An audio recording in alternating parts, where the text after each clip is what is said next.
রথযাত্রা লোকারণ্য মহা ধুমধাম, ভক্তেরা লুটায় পথে করিছে প্রণাম। রথ ভাবে আমি দেব, পদ ভাবে আমি, মূর্তি ভাবে আমি দেব, হাসেন অন্তর্যামী।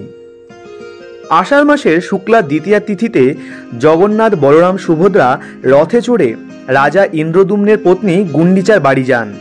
সেটাকে বলা হয় জগন্নাথের মাসির বাড়ি, এবং 7 দিন পর সেখান থেকে আবার নিজের মন্দিরে ফিরে আসেন। স্থানীয়ভাবে এটি মাসির বাড়ি যাওয়া নামে পরিচিত। রথে চড়ে ওই গমন ও প্রত্যাগমনকে রথ ও উল্টো রথ বলা হয়।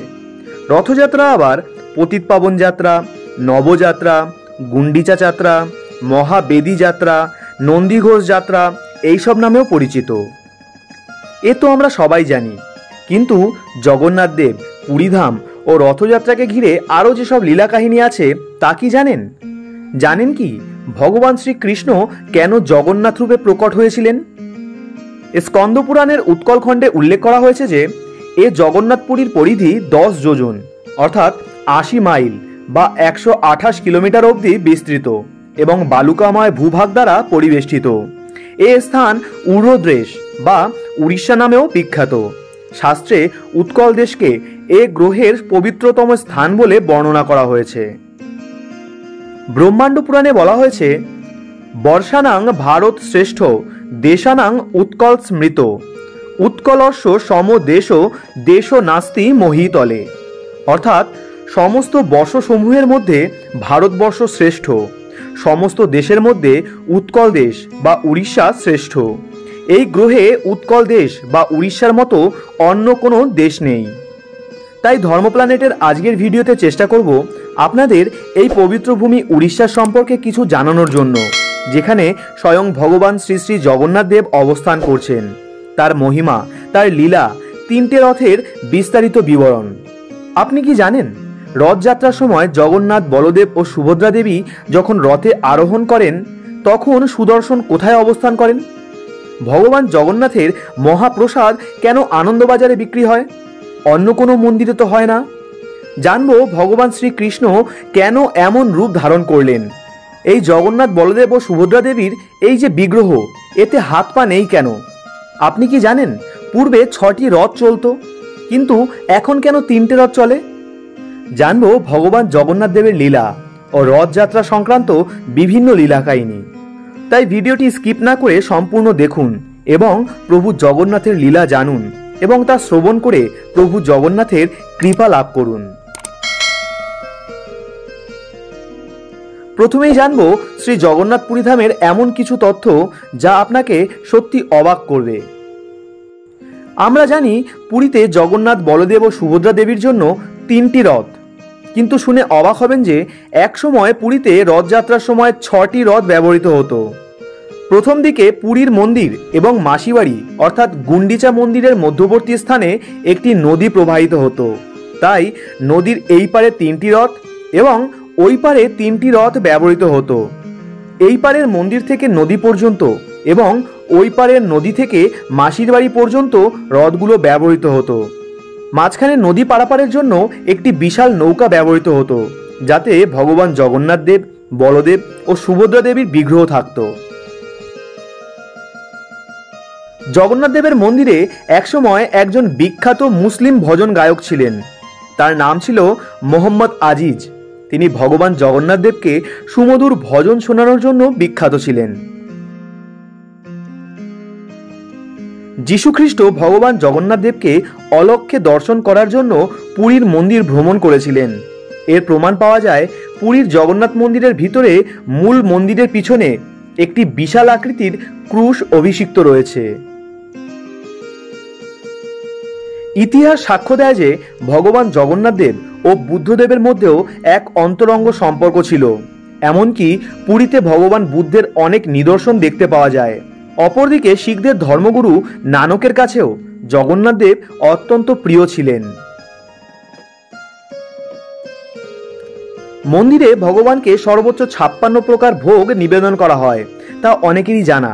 কিন্তু এটা হয়তো অজানা যে প্রভু জগন্নাথকে কোনো বিশেষ বিশেষ মুহূর্তে 88 প্রকার ভোগও নিবেদন করা হয় এবং বিশেষ বিশেষ উৎসবের সময় এর চেয়েও বেশি ভোগ ভগবানকে নিবেদন করা হয়। শ্রী জগন্নাথ মন্দিরে যে ভোগ মণ্ডপটি রয়েছে সেটি প্রকৃতপক্ষে কর্ণাটক মন্দিরের একটি অংশ, যেটি 18 শতাব্দীতে মারাঠা কর্তৃক মন্দিরটির কিছু অংশ ধ্বংস হয়েছিল। পরবর্তীতে তার কিছু অংশ পুরী মন্দিরের ভোগ মণ্ডপ হিসাবে ব্যবহৃত হয়। অবধা অর্থাৎ ভগবান জগন্নাথ দেবের অদ্ভুত প্রসাদ যে কেউ তৈরি করে না, নিজে নিজেই এই সুস্বাদু প্রসাদ তৈরি হয়। সবচেয়ে অবিশ্বাস্য যে বিশাল আকৃতির চুল্লিতে একটির পর একটি বসানো মাটির তৈরি পাত্রে সব উপাদান দিয়ে বসিয়ে দিলে সবচেয়ে উপরের পাত্রটি প্রথমে তৈরি হয়ে যায়, অথচ প্রথা অনুযায়ী বা বৈজ্ঞানিক দৃষ্টিতে নিচের পাত্রটি আগুনের তাপে প্রথমে তৈরি হওয়ার কথা, যা পুরী মন্দিরের অবিশ্বাস্য এক প্রাত্যহিক ঘটনা। বলা হয় যে এ প্রসাদগুলি স্বয়ং মা লক্ষ্মী নিজেই রন্ধন করেন। অনেকেই হয়তো জানেন ভগবান জগন্নাথ দেবের পুরীর এই মন্দিরটি পুরোটাই মহারাজা ইন্দ্রদ্যুম্ন তৈরি করেছিলেন। আসল সত্য এটাই যে প্রকৃতপক্ষে মহারাজা ইন্দ্রদ্যুম্ন শুধু মূল মন্দিরটি তৈরি করেছিলেন। পুরীর বাকি যেসব অবকাঠামো রয়েছে, যেমন মেঘানন্দ পাচেরি, মুখ্য শালা, নাটমণ্ডপ এবং অন্যান্য অবকাঠামো বা মন্দিরগুলো, এগুলো তৈরি করেছিলেন সময়ের আবর্তনে আগত বিভিন্ন রাজা এবং শাসকরা।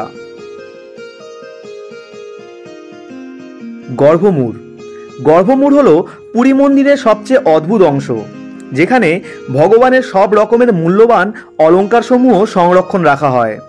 এগুলো রক্ষণাবেক্ষণের জন্য যারা নিয়োজিত তারা হলো কতগুলো বিষধর অদ্ভুত সাপ এবং স্বর্গীয় আত্মা।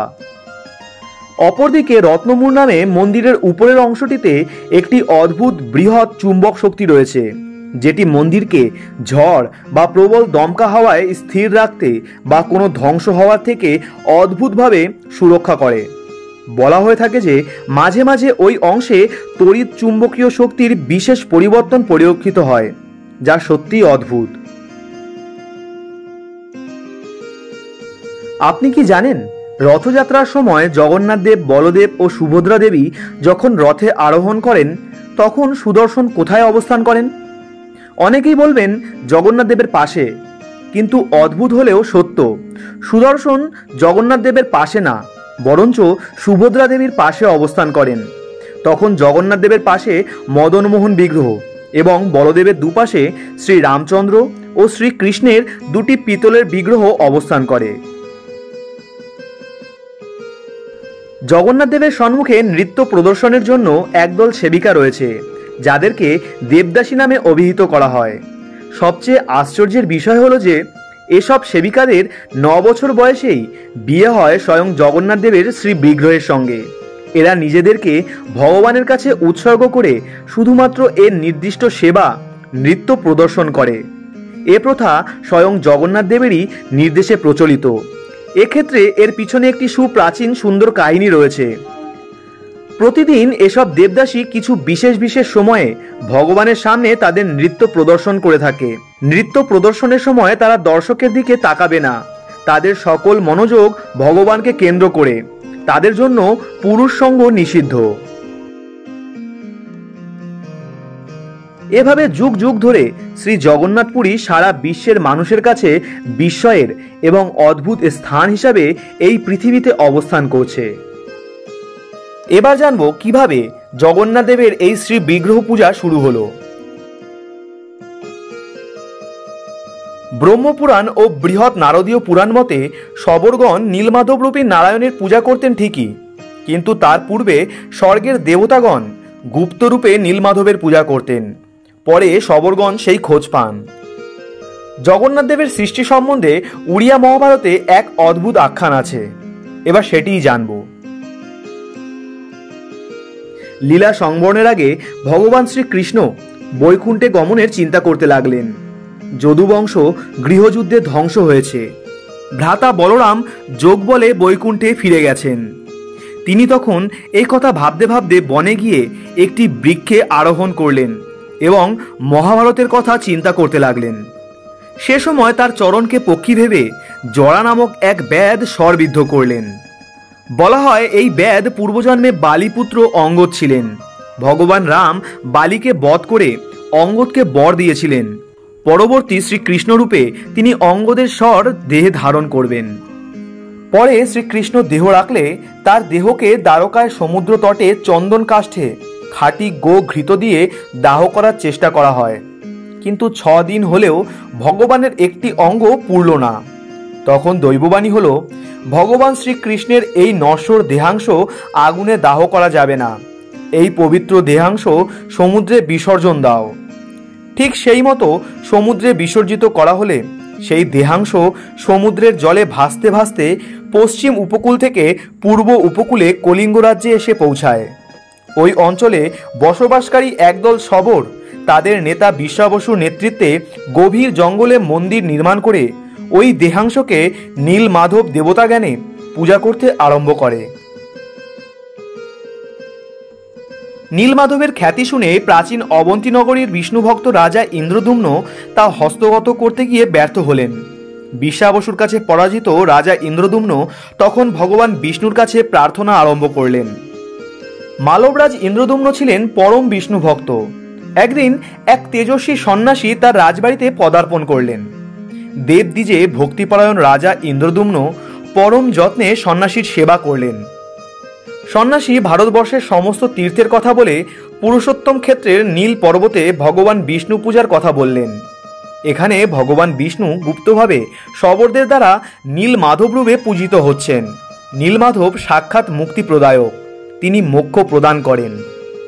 সন্ন্যাসীর কথা শুনে ভগবান বিষ্ণুর ভক্ত রাজা ইন্দ্রদ্যুম্ন ভগবানের রূপ দর্শনে আকুল হলেন।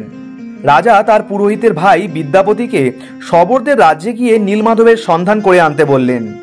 এরপর শবরদের দেশে এসে বিদ্যাপতি শবরদের রাজা বিশ্বাবসুর সাথে সাক্ষাৎ করলেন। বিশ্বাবসু মারফত বিদ্যাপতি নীলমাধবকে দর্শন লাভ করলেন। তারপর বিদ্যাপতি গিয়ে রাজাকে সব জানালেন। রাজা খবর পেয়ে সৈন্য সামন্ত নিয়ে নীলমাধবের দর্শনে আসলেন। রাজা ইন্দ্রদ্যুম্ন পুরুষোত্তম ক্ষেত্রে এসে নীলমাধব দর্শন করতে গেলে শুনলেন নীলমাধব অন্তর্ধান করেছেন। মতান্তরে জানা যায় শবররাজ বিশ্বাবসু সেটিকে লুকিয়ে রাখেন। রাজা ইন্দ্রদ্যুম্ন এতে খুব দুঃখ পেয়ে ভাবলেন, প্রভুর যখন দর্শন পেলাম না তখন এই জীবন রেখে কি লাভ, অনশনে প্রাণ ত্যাগ করাই শ্রেয়। এই ভেবে রাজা ইন্দ্রদ্যুম্ন কুশসজ্জায় শয়ন করলেন। সে সময় দেবর্ষি নারদ মুনি জানালেন, হে রাজন, তোমার প্রাণ ত্যাগের প্রয়োজন নেই। এই স্থানে তোমার মাধ্যমেই ভগবান জগন্নাথ দেব দারু ব্রহ্মরূপে পূজা পাবেন। স্বয়ং পিতা ব্রহ্মা একথা জানিয়েছেন। রাজা শুনে শান্তি পেলেন। এক রাতের কথা, রাজা শয়নে ভগবান বিষ্ণুর স্বপ্ন পেলেন। স্বপ্নে ভগবান শ্রী হরি বললেন, হে রাজন, তুমি আমার প্রিয় ভক্ত। ভক্তদের থেকে আমি কদাপি দূর হই না। আমি সমুদ্রে ভাসতে ভাসতে তোমার নিকট আসছি। বাঙ্কিমুহান নামক স্থানে তুমি আমাকে দারু ব্রহ্মরূপে পাবে। রাজা সেই স্থানে গেলেন এবং সেখানে দারু ব্রহ্মের সন্ধান পেলেন। কিন্তু তাতে কি, তাকে এক চুলও নাড়ানো গেল না। রাজা আদেশ দিলেন হাতি দিয়ে টানাতে। সহস্র হাতি টেনেও সেই দারু ব্রহ্মকে এক চুল নাড়ানো গেল না। রাজা আবার হতাশ হলেন। সেই সময় ভগবান বিষ্ণু আবার স্বপ্নে জানালেন, হে রাজন, তুমি হতাশ হও না। শবর রাজা বিশ্বাবসু আমার প্রিয় ভক্ত। তুমি তাকে সসম্মানে এই স্থানে নিয়ে আসো আর একটি স্বর্ণ রথ আনয়ন করো। রাজা সেই মতো কাজ করলেন। ভক্ত বিশ্বাবসু আসলো। বিশ্বাবসু, বিদ্যাপতি আর রাজা তিনজনে মিলেই দারু ব্রহ্মকে তুললেন। সে সময় চতুর্দিকে ভক্তেরা কীর্তন করতে লাগলেন। তারপর দারু ব্রহ্মকে রথে বসিয়ে নিয়ে এলেন। রাজা ইন্দ্রদ্যুম্ন সমুদ্রে প্রাপ্ত দারু ব্রহ্ম প্রাপ্তির পর গুন্ডিচা মন্দিরে মহাবেদী নির্মাণ করে সহস্র অশ্বমেধ যজ্ঞ করলেন। ভগবান বিষ্ণুর কৃপায় ভারতবর্ষের কোনো রাজাই যজ্ঞের অশ্ব ধরতে সক্ষম হল না। যজ্ঞ সমাপ্তে দেবর্ষি নারদ মুনির পরামর্শে রাজা সেই দারুব্রহ্ম বৃক্ষ কেটে জগন্নাথ, বলদেব ও সুভদ্রা দেবীর বিগ্রহ তৈরিতে মনোনিবেশ করলেন। এর জন্য অনেক ছুতোর, অনেক কারিগরকে ডেকে পাঠানো হলো। কিন্তু বৃক্ষের গায়ে হাতুড়ি ছেনি ঠেকাতেই যন্ত্রগুলো সব চূর্ণ চূর্ণ হয়ে গেল। রাজা তো মহা সমস্যায় পড়লেন। সে সময় ছদ্মবেশে বিশ্বকর্মা মতান্তরে ভগবান বিষ্ণু স্বয়ং নিজেই এক ছুতোরের বেশ ধরে মূর্তি তৈরিতে সম্মত হলেন। তিনি এসে বললেন, হে রাজন, আমার নাম অনন্ত মহারানা। আমি মূর্তি গড়তে পারবো। আমাকে একটি বড় ঘর এবং 21 দিন সময় দিন। তবে আমার একটি শর্ত আছে, আমি 21 দিন দরজা বন্ধ করে কাজ করব। সে সময় এই ঘরে যেন কেউ না আসে, কেউ যেন দরজা না খোলে। অপরদিকে মোটা পারিশ্রমিকের লোভে যে ছুতরেরা এসেছিলেন তাদেরকেও নিরাশ করলেন না অনন্ত মহারানা। তিনি বললেন, হে রাজন, আপনি ইতিপূর্বেই যে সকল কারিগরকে এনেছেন তাদের বলুন 3টে রথ তৈরি করতে। ছদ্মবেশী বিশ্বকর্মা ঘরে ঢুকলে দরজা বাইরে থেকে বন্ধ করে সেখানে কড়া পাহারা বসিয়ে দিলেন রাজা, যাতে ভিতরে কেউ প্রবেশ করতে না পারে। ভেতরে কাজ চলতে লাগলো, কিন্তু রানী গুন্ডিচার মন মানে না। স্বভাবে নারী জাতি, মন বড়ই চঞ্চল। রানী গুন্ডিচা ভাবলেন, আহা, কেমনই বা কারিগর বদ্ধ ঘরে মূর্তি গড়ছেন, কেমনই বা নির্মিত হচ্ছে আমার ভগবান শ্রী বিষ্ণুর বিগ্রহ। একবার দেখেই আসি না, একবার দেখলে বোধ হয় কারিগর অসন্তুষ্ট হবেন না। এই ভেবে মহারানী 14 দিনের মাথায়, আবার কারো কারো মতে 9 দিনের মাথায় দরজা খুলে দিলেন। কারিগর ক্রুদ্ধ হয়ে অদৃশ্য হলেন। অসম্পূর্ণ জগন্নাথ, বলদেব, সুভদ্রা দেবীর মূর্তি দেখে রানী ভিমড়ি খেলেন। একই মূর্তি, নীল নবঘন শ্যামল শ্রী বিষ্ণুর এমন গোলাকৃতি নয়ন, হস্তপদহীন, কালো মেঘের মতো গাত্রবর্ণ, এই দেখে মহারানীর মাথা ঘুরতে লাগলো। রাজার কানে খবর গেল। রাজা এসে রানীকে খুব তিরস্কার করলেন। বদ্ধ ঘরের মধ্যে এক কারিগরের অদৃশ্য হয়ে যাওয়ায় বিচক্ষণ মন্ত্রী জানালেন, তিনি সাধারণ কোনো মানব না, কোনো দেবতা হবেন। বিষ্ণুভক্ত রাজা ইন্দ্রদুম্ন তার আরাধ্যা হরির এই রূপ দেখে দুঃখিত হলেন। রাজাকে সেই রাত্রে ভগবান বিষ্ণু আবার স্বপ্নাদেশ দিলেন।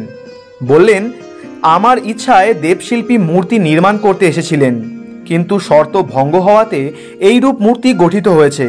হে রাজন, তুমি আমার পরম ভক্ত। আমি এই অসম্পূর্ণ মূর্তিতেই তোমার পুজো নেব। আমি দারু ব্রহ্মরূপে পুরুষোত্তম ক্ষেত্রে নিত্য অবস্থান করব। আমি প্রাকৃত হস্তপদ রহিত, কিন্তু অপ্রাকৃত হস্তপদাদির দ্বারা ভক্তের সেবা, পূজা, শ্রদ্ধা গ্রহণ করব। আমি ত্রিভুবনে সর্বত্র বিচরণ করি। লীলা মাধুর্য প্রকাশের জন্য আমি এইখানে এই রূপে অধিষ্ঠান করব। শোনো নরেশ, ভক্তেরা আমার এই রূপেই মুরলীধর শ্রীকৃষ্ণের রূপের দর্শন পাবেন।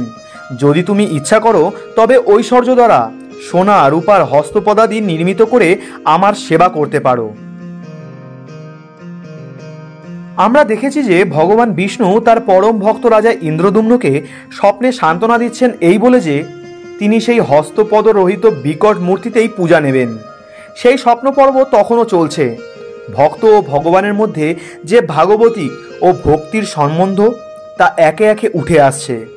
নিদ্রিত অবস্থায় স্বপ্নে রাজা তখনও সেই ছদ্মবেশী অনন্ত মহারানার জন্য প্রার্থনা জানিয়ে বলছেন, হে প্রভু জনার্দন, যে বৃদ্ধ কারিগরকে দিয়ে তুমি তোমার এই মূর্তি নির্মাণ করিয়েছ, আমার অভিলাষ এই যে সেই কারিগরের বংশধরেরাই যেন তোমার সেবায় রথ যুগ যুগ ধরে প্রস্তুত করতে পারে।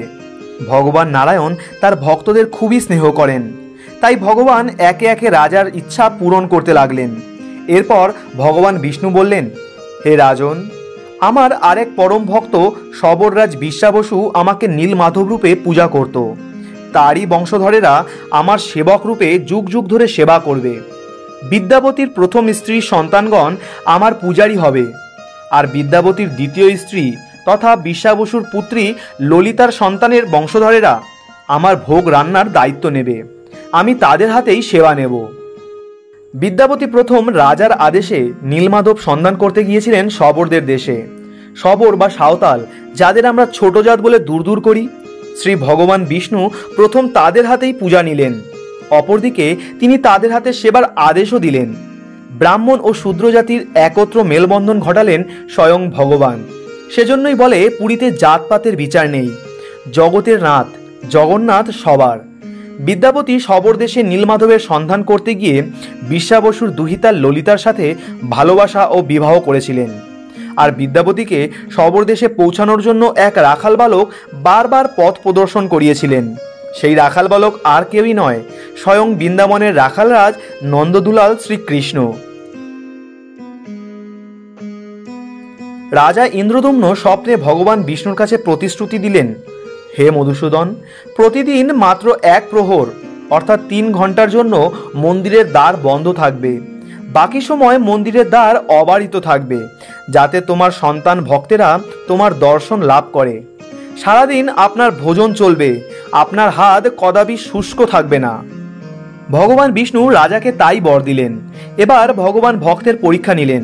তিনি বললেন, এবার নিজের জন্য কিছু প্রার্থনা করো, তুমি আমার ভক্ত।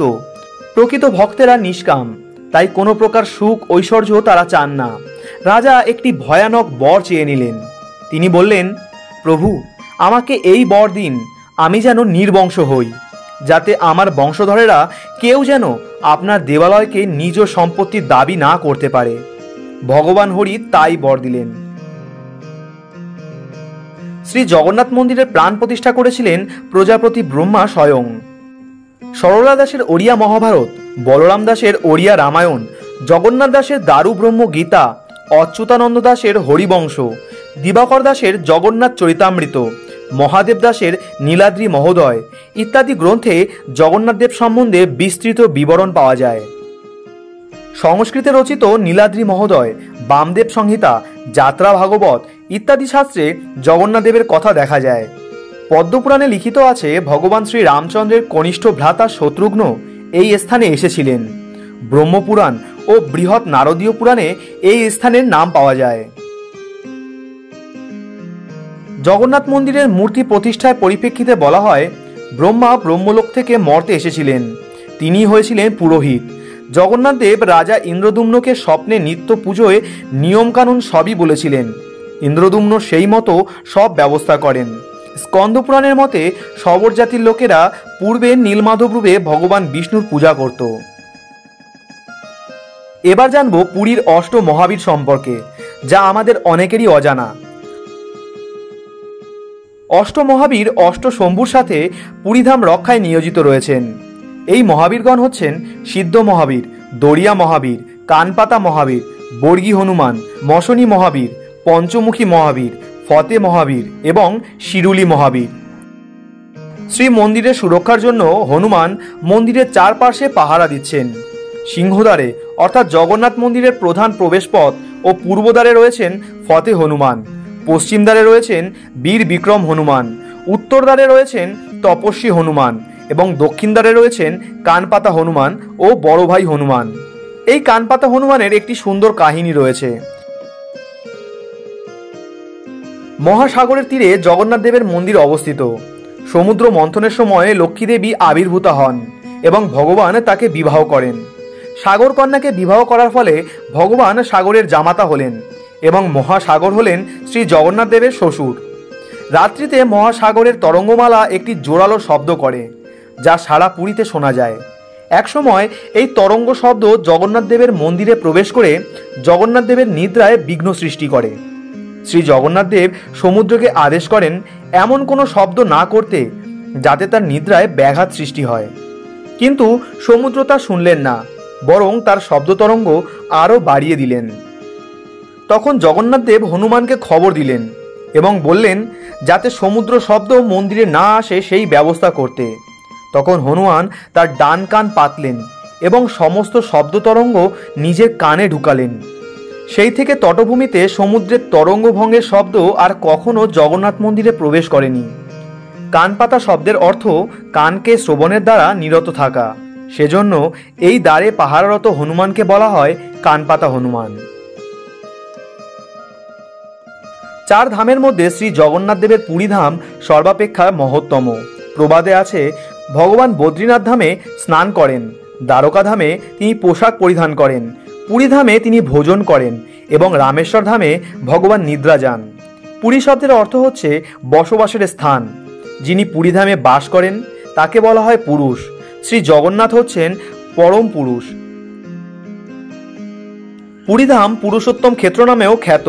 শ্রী জগন্নাথ হচ্ছেন পুরুষোত্তম। পুরীধাম এই ধরনীর স্বর্গ নামেও খ্যাত। এই স্থান যদিও শ্রী বিষ্ণুর ক্ষেত্র, তবুও এই দিব্য স্থান দেবী লক্ষ্মীর দ্বারা প্রভাবান্বিত। গৌড়ীয় সিদ্ধান্ত অনুসারে পুরীধাম শ্রীমতী রাধারানীর মাধুর্য ভাবের দ্বারা সম্পৃক্ত, অনুরঞ্জিত। পুরীধামের ভৌগোলিক আয়তন শঙ্খের মতো। শ্রীক্ষেত্র বা উৎকল 4 ভাগে বিভক্ত, যা ভগবান বিষ্ণুর শ্রী হস্তধৃত 4টি অস্ত্রের দ্যোতক। পুরীধাম শঙ্খক্ষেত্র নামে পরিচিত, ভুবনেশ্বর চক্রক্ষেত্র নামে পরিচিত, যাজপুর গদাক্ষেত্র নামে পরিচিত এবং কোণারক হচ্ছে পদ্মক্ষেত্র নামে পরিচিত। স্কন্দপুরাণ অনুসারে পুরীধাম নৃসিংহ ক্ষেত্র নামেও পরিচিত। ভূমির চারিদিকে ভগবান তার মহিমা লীলাবিলাস সম্পাদন করেন, আর যেসব স্থানে ভগবান তার লীলাবিলাস করেন সেই সব স্থান ধাম নামে পরিচিত। সত্যযুগে ভগবান উত্তর ভারতের বদ্রীনাথে শ্রী নারায়ণ রূপে আবির্ভূত হন। দাপর যুগে দ্বারকাধামে শ্রী দ্বারকানাথ রূপে প্রকটিত হন। ত্রেতা যুগে দক্ষিণ ভারতে রামেশ্বরে শ্রী রামচন্দ্র রূপে লীলাবিলাস করেন এবং কলিযুগে পুরীধামে ভগবান শ্রী জগন্নাথ বিগ্রহ রূপে প্রকটিত হয়েছেন। এবার জানব জগন্নাথ মন্দিরে মাতা বিমলা দেবীর কথা। বিমলা মন্দির ভারতে উড়িষ্যার পুরী শহরের জগন্নাথ মন্দিরের চত্বরে অবস্থিত। এটি দেবী বিমলা মন্দির।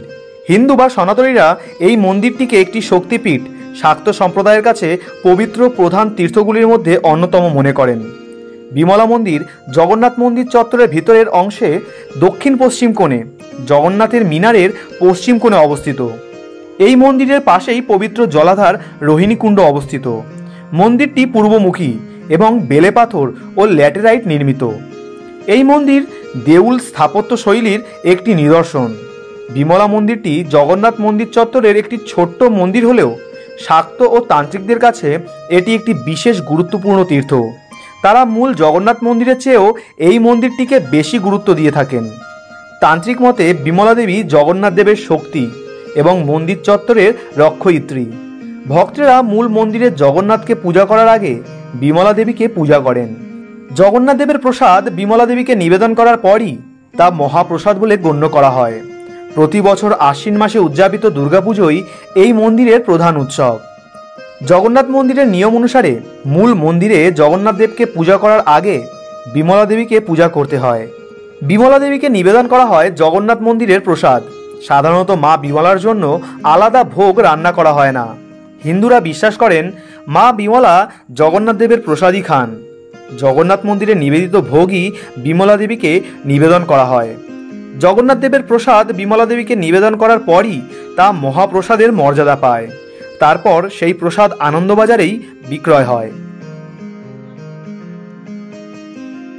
এবার জানব ভগবান শ্রী জগন্নাথ দেবের মহাপ্রসাদ কেন আনন্দবাজারে বিক্রয় হয়। অন্য কোনো মন্দিরে তো প্রসাদ এমনভাবে বিক্রয় হয় না। এর ইতিহাস এবার জেনে নেব। নারদজি একবার বৈকুণ্ঠে এমন সময় গেলেন যখন ভগবান শ্রীকৃষ্ণ ভোগ গ্রহণ করছিলেন।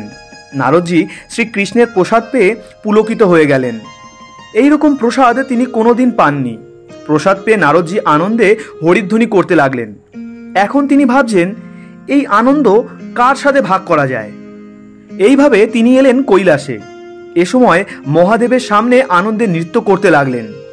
মহাদেব বললেন, নারদ, তোমার এ কি অবস্থা? এমন তুমি নৃত্য করছো কেন? জানি হরিগুণ গাও, তা গেয়ে আনন্দ পাও, কিন্তু আজ এমন অবস্থা কেন? নারদ বললেন, প্রভু, আমি এইমাত্র বৈকুণ্ঠ থেকে এলাম। আমি সেখানে গিয়ে দেখি ঠাকুর শয়ন করেছেন আর মা লক্ষ্মী প্রসাদ পাচ্ছেন। তিনি হাত না ধুয়েই আমার সঙ্গে দেখা করতে এলেন। আমি মায়ের হাত থেকে একটু প্রসাদ চেয়ে নিলাম। প্রসাদের যে কি মাহাত্ম্য! প্রসাদ হাতে নিয়ে আমার আনন্দ আর ধরছে না।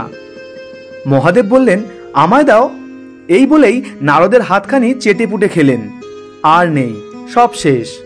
খেয়ে মহাদেবও আনন্দে পাগল। শিব পরম বৈষ্ণব। মূলত ভগবানই বিভিন্ন রূপে নিজ লীলা নিজে আস্বাদন করেন। শিব ও নারদ প্রসাদের মাহাত্ম্যে নৃত্য করতে লাগলেন। এমন সময় মা পার্বতী সেখানে এসে হাজির। এসে বললেন, এ কি, আজ তোমাদের এ কি হলো? তিনি মহাদেবকে দেখিয়ে নারদকে বললেন, উনি তো নিজের ভাবেই থাকেন জানি, কিন্তু তুমি এসে জুটলে কোথা থেকে?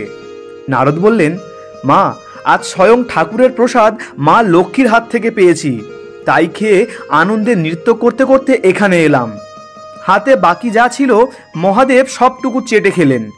আর তারপরেই এমন অবস্থা। মা পার্বতী বললেন, আর আমার অংশ? সেই বৈকুণ্ঠ থেকে লক্ষ্মীর দেয়া ঠাকুরের প্রসাদ আনলে মহাদেবকে দিলে, আমায় দিলে না? একটুও নেই? নারদ বললেন, না মা, একটুও নেই। মা পার্বতী রেগে গিয়ে বললেন, এই মহাপ্রসাদ আমি আচণ্ডালে খাওয়াবো, পশু পক্ষীকে খাওয়াবো, কোনো ভেদ বিচার থাকবে না। কিন্তু কোথায় প্রচার করব? মাতা পার্বতী ধ্যানে বসলেন এবং তারপর বিষ্ণু প্রকটিত হলেন। কি চাও মাতা? বললেন, প্রসাদ চাই। আপনার প্রসাদ শুধু আমার জন্য নয়, এই জগৎজীবের সকলের জন্য। ভগবান বিষ্ণু বললেন, তথাস্তু। আমি কলিযুগে জগন্নাথ মহাপ্রসাদ রূপে আসছি। সেখানে তুমি মাতা বিমলা রূপে আমার মন্দিরের পাশেই থাকবে। আমার নিবেদিত প্রসাদ তোমাকে নিবেদন করার পরই জগৎবাসী পাবে। সেখানে মানুষ, পশু, পাখি, কীট, পতঙ্গ মহাপ্রসাদে কোনো ভেদাভেদ থাকবে না। এই শ্রীক্ষেত্র পুরীধামেই প্রচার করলেন, যেখানে ভারতবর্ষে এত জাতিভেদ, কিন্তু প্রসাদের ক্ষেত্রে পুরীধাম একেবারেই ভেদ শূন্য। এখানে যে আনন্দবাজার, সেখানে একজন এসে খেয়ে যায়, ফেলে যায়, সেখান থেকে আবার কেউ খায়, কেউ হাত মুছলো, কেউ আর মাথায় মুছলো। সেখানে কত যে রান্না হয় তার ইয়ত্তা করা যায় না। রথ উৎসবে তো লক্ষ লক্ষ লোক আসে, সেখানে কোনো লোককে দেখা যায় না রান্না করে খেতে। সবাই প্রভু জগন্নাথের প্রসাদ পায়। প্রভু জগন্নাথ দেবের প্রসাদের মাহাত্ম্য অপরিসীম, তা তো আমরা সকলেই জানি। এবার শ্রী জগন্নাথ দেবের রহস্যময় পুরী মন্দিরের রান্নাঘর সম্পর্কে জানব, যা জানলে আপনারাও অবাক হবেন। রহস্যময় এই জগন্নাথ পুরী মন্দিরের রান্নাঘরে বিভিন্ন দ্রব্য রান্না করার জন্য কোনো বিদ্যুৎ বা যন্ত্র ব্যবহার করা হয় না। উন্মুক্ত কাঠের আগুনের ওপর অনেকগুলো তেলের ল্যাম্প বা বাতি ঝুলিয়ে রেখে তার নিচেই সেবকরা রান্নার কাজ সম্পন্ন করে।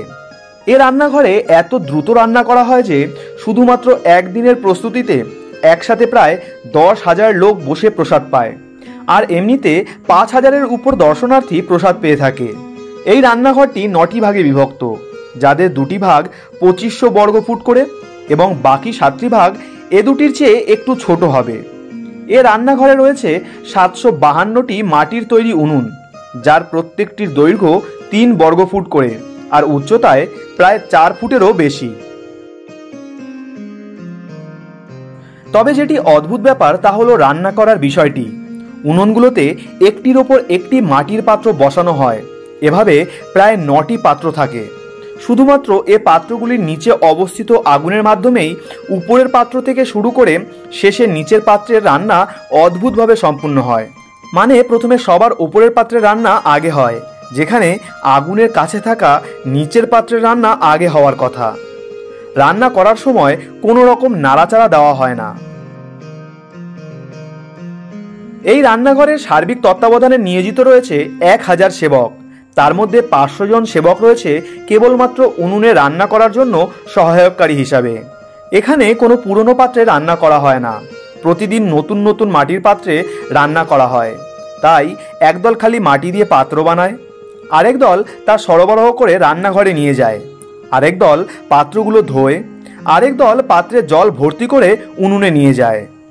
তবে এখানে আরেকটি অদ্ভুত বিষয় হলো, প্রভুর এই ভোগ রান্না করার জন্য কোনো বাইরের জল ব্যবহার করা হয় না।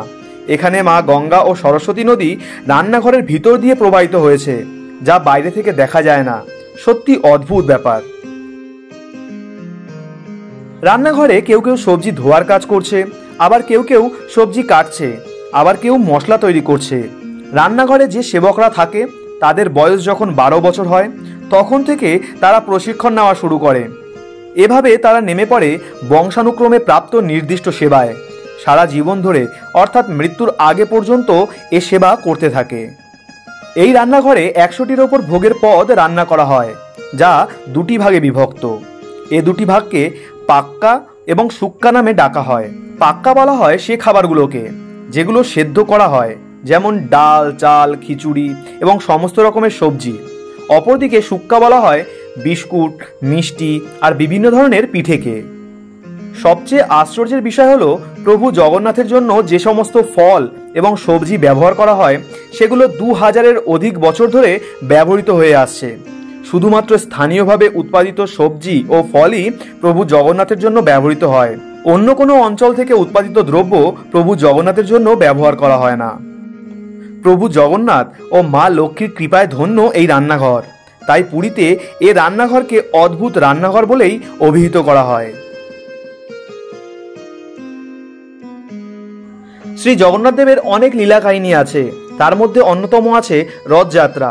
রথ তৈরির কথা এ তো আমরা অনেকেই জানি, কিন্তু এটা কি জানেন ভগবান শ্রীকৃষ্ণ কেন শ্রী জগন্নাথ দেব রূপে প্রকট হলেন? আসুন এবার সেই কাহিনী জানব। ফিরে যাব একটু পিছন দিকে, সেই দ্বারকার সময়ের কথা। দ্বারকার মহিষীগণ ভগবানের বৃন্দাবন লীলা জানার জন্য কৌতূহলী হয়ে উঠলেন। কি এমন সেখানে হয়েছিল যে প্রভু তা ভুলতে পারছেন না? কিন্তু আমাদের প্রিয় স্বামীর শৈশব লীলা, যখন তিনি শিশুরূপে বৃন্দাবনে লীলা করছেন, সেই লীলার কথা আমাদের কে বলতে পারে? মহিষীগণ জানতে পারলেন যে মাতা রোহিণী ভগবানের বৃন্দাবন লীলা প্রত্যক্ষভাবে দর্শন করেছিলেন এবং তাদের মহা সৌভাগ্য যে তিনি এখন দ্বারকায় বসবাস করছেন। একদিন সকল মহিষীগণ কৌতূহল চিত্তে রোহিণী দেবীর কাছে গিয়ে ভগবানের কৈশোর যৌবন লীলা তাদের বলার জন্য আহ্বান করলেন। রোহিণী দেবী বললেন, বাস্তবিকই শ্রীকৃষ্ণের ব্রজবিলাস লীলা অনন্য, অনুপম। এতই বিশিষ্ট এই লীলা যে স্বয়ং কৃষ্ণও এই লীলার মহিমা শ্রবণ করে এর প্রতি আকৃষ্ট হয়ে পড়েন। আমি আপনাদের কাছে ওইসব অপূর্ব বিস্ময়কর ব্রজলীলা বর্ণনা করতে পারি, কিন্তু একটি শর্তে। আমি যখন এইসব লীলা কাহিনী বর্ণনা করব, তখন কৃষ্ণ বলরাম যেন শ্রবণ করতে না পারে। যদি তারা শ্রবণ করে তাহলে বড় আকারের সমস্যা সূচনা হবে। একবার কৃষ্ণ ও বলরাম দ্বারকার সুধর্ম সভাগৃহে একটি সভায় যোগদানের জন্য গমন করলেন। তখন শ্রীকৃষ্ণের সকল মহিষীগণ তাদের অনুপস্থিতির সুযোগ গ্রহণ করলেন। তারা সকলে একটি প্রশস্ত কক্ষে সমবেত হয়ে মাতা রোহিণীকে শ্রীকৃষ্ণের শৈশবলীলা বর্ণনা করার অনুরোধ করলেন। দুই ভাই কৃষ্ণ ও বলরাম যাতে এই বর্ণনা শ্রবণ করতে না পারে, সেটা নিশ্চিত করার জন্য মাতা রোহিণী সুভদ্রা দেবীকে দ্বাররক্ষীর সেবা গ্রহণ করতে বললেন। ঠিক হলো, তিনি ওখানে কৃষ্ণ বলরামের আগমন হলে মাতা রোহিণীকে ইঙ্গিতে জানিয়ে দেবেন। এখন সবকিছুই প্রস্তুত। সমস্ত মহিষীগণ প্রবল আগ্রহে ও উত্তেজনায় সেখানে মাতা রোহিণীকে ঘিরে সমবেত। সুভদ্রা ওই প্রশস্ত কক্ষের দ্বারে তার দুই হাত বিস্তার করে দ্বার রোধ করে দাঁড়িয়ে আছেন, যাতে কেউ ভেতরে প্রবেশ করতে না পারে, বিশেষত কৃষ্ণ ও বলরাম।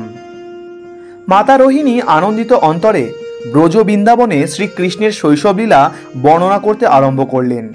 সেই বর্ণনা ছিল পরম প্রীতিকর, শ্রবণরম্য এবং দিব্য ভাবোচ্ছ্বাসপূর্ণ। মহিষীগণ অচ্ছিন্ন মনোযোগে শ্রবণ করতে লাগলেন।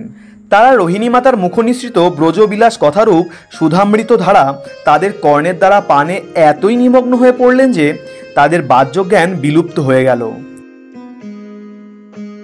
সুভদ্রা যদিও দ্বার রক্ষার দায়িত্বে নিয়োজিত হয়েছিলেন, তিনি শ্রীকৃষ্ণের অনুপম লীলাবিলাসের কথা শ্রবণের সুযোগটি অপচয় করতে পারলেন না। আর সেইভাবে শ্রবণে নিমগ্ন হওয়ায় দ্বারকার মহিষীদের মতন তারও বাহ্যজ্ঞান লোপ পেল। কৃষ্ণ বলরাম সভায় যোগদান করে সেখানে ব্যস্ত থাকলেও তারা বুঝতে পারলেন যে মাতা রোহিণী তাদের বৃন্দাবন লীলা কথা বর্ণনা করছেন। ওই কথা শ্রবণের জন্য সুতীব্র লালসায় অভিভূত হয়ে তারা হঠাৎই সভাগৃহ পরিত্যাগ করে সেই স্থানের দিকে ধাবিত হলেন যেখানে মাতা রোহিণী ও রানীগণ সমবেত হয়েছিলেন। যখন তারা দ্বারে পৌঁছালেন, তখন তারা দেখলেন যে সুভদ্রা কক্ষদ্বারে পাহারার দায়িত্বে সেখানে দাঁড়িয়ে আছেন। কৃষ্ণ বলরাম সুভদ্রার উভয় পাশে দাঁড়ালেন এবং তৎক্ষণাৎ তারাও মাতা রোহিণীর বর্ণনা শ্রবণে নিমগ্ন হলেন। সুভদ্রা ব্রজকথা শ্রবণে সম্পূর্ণ তন্ময় হওয়ায় তার বাহ্য চেতনা বিলুপ্ত হয়েছিল। সেজন্য তিনি ভগবান শ্রীকৃষ্ণ ও শ্রী বলরামের উপস্থিতি লক্ষ্য করলেন না। তারা তিনজন এইভাবে লীলা শ্রবণের দ্বারা ভাবাবিষ্ট হয়ে পড়লেন। তখন তাদের দিব্য দেহে মহাভাববিকার লক্ষণ প্রকটিত হতে শুরু করল। কি পরমাদ্ভুত দিব্য সুন্দর লীলা! ব্রজবাসীগণের কি অবর্ণনীয় স্নেহ! ব্রজবাসীদের অদ্ভুত প্রীতি, প্রেম, বিরহ শ্রবণে বিস্ময় অভিভূত হওয়ায় তাদের দিব্য অঙ্গ ভাবতরঙ্গে পরিপ্লুত হল। ভাবাতি শয্যাবশত তাদের নয়ন ক্রমশ বড় বিস্ফোরিত হতে শুরু করল। তাদের হস্তপদ তাদের দেহের মধ্যে সংকুচিত হল এইভাবে হস্তপদাদির সংকোচন হওয়ায় কৃষ্ণ বলরাম ও সুভদ্রার কলেবর কূর্মাকৃতি ধারণ করল। ঠিক সেই সময় নারদমুনি উপস্থিত হলেন। অনেক দূর থেকে তিনি শ্রী কৃষ্ণ বলরাম ও সুভদ্রার এই অদ্ভুত ভাবমণ্ডিত রূপ দর্শন করতে পারছিলেন। যখন তিনি তাদের নিকটবর্তী হলেন, তখন কৃষ্ণ বলরাম ও তাদের ভগ্নী সুভদ্রার বাহ্য চেতনা ফিরে এলো। তাদের দেহ স্বাভাবিক আকার ধারণ করল। তারা তাদের মহাভাব সংবরণ করলেন, যা তাদের এই বিশেষ রূপে অভিব্যক্ত হয়েছিল। নারদমুনি দিব্য আনন্দোল্লাসে দু বাহু তুলে নৃত্য করতে লাগলেন। তিনি বললেন, আমি দর্শন করেছি। আপনারা আমার কাছ থেকে এটি সংগোপন করার চেষ্টা করছেন। হে প্রিয় প্রভু, আমি আপনার থেকে অনেক আশ্চর্যজনক দিব্য রূপ দর্শন করেছি, কিন্তু আমি এমন অনুপম সুন্দর রূপ কখনো দর্শন করিনি। আমি বিনীতভাবে প্রার্থনা করছি যে আপনাদের এই দিব্য শুভ রূপ এই ধরণীতে কোথাও প্রকট করুন, যাতে প্রত্যেকেই আপনার এই সবচেয়ে বিশিষ্ট সর্বোত্তম মহাভাব প্রকাশ রূপ দর্শন করতে পারে। তারপর ভক্ত নারদমুনির অভিলাষ পূর্ণ করার জন্য ভগবান শ্রীকৃষ্ণ এই রূপ প্রকটিত করেছেন, এবং এই রূপে তিনি নিত্যকাল শ্রীক্ষেত্র পুরীধামে বিরাজ করছেন প্রভু জগন্নাথ রূপে।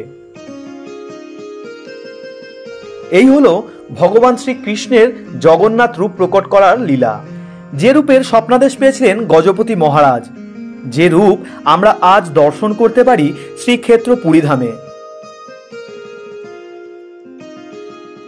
প্রভু জগন্নাথ দেব ও তার রথযাত্রা সংক্রান্ত এই ভিডিওটি কেমন লাগলো তা কমেন্টে জানাতে ভুলবেন না।